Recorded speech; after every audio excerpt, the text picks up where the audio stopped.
Are you in a bidding war? How are you going to win the dream home when you're competing against so many people? We're going to talk about that today.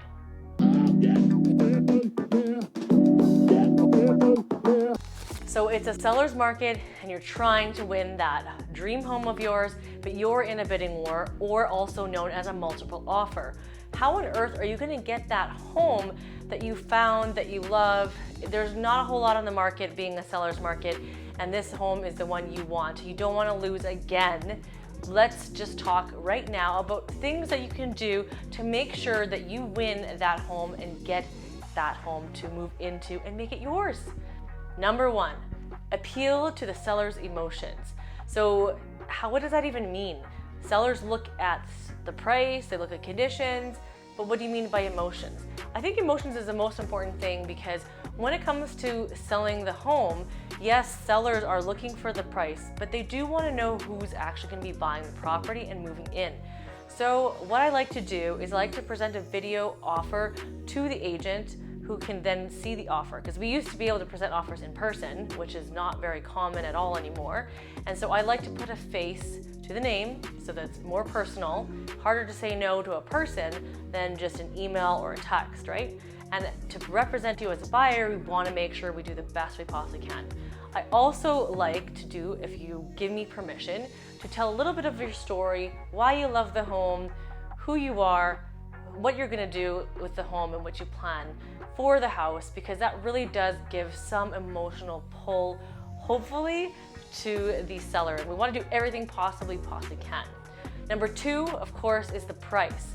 Now, each seller and seller agent does multiple offers differently. Some of them look at all the offers and just pick one. They just pick the best one.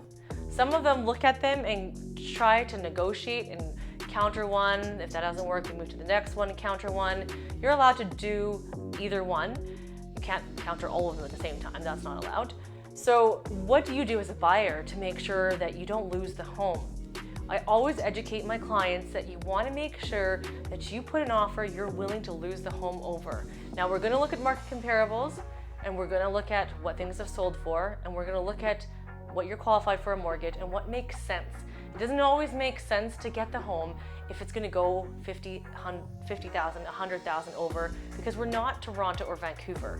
Now I have seen in the seller's market homes go 5, 10, 20,000. It's like a feeding frenzy out there right now, right? If there's no listings and this is an amazing home, a whole bunch of other people are also going to be trying to bid on this property. So you want to make sure you have a competitive price, but the pro tip for you is, when we figure out the price, let's make it a weird number so it's not the same as anyone else's number.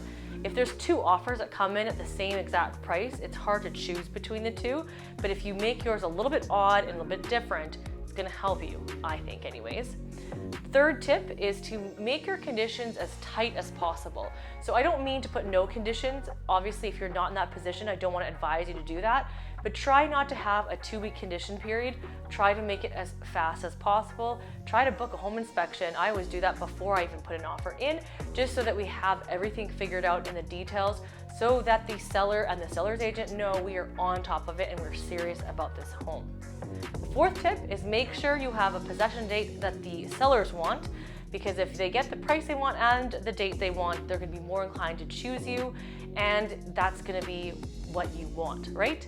So those are 4 quick tips on how to win multiple offers. My final tip for you is make sure you work with an agent that knows how to win multiple offers, and that you feel confident represents you properly, because who you work with really matters. So super important. Make sure to have that in your back pocket, because you need everything possible to win a multiple offer or a bidding war. And hopefully this video helped you. If you have any other questions or comments about multiple offers, things you're seeing, make sure to comment down below. Thanks so much for watching.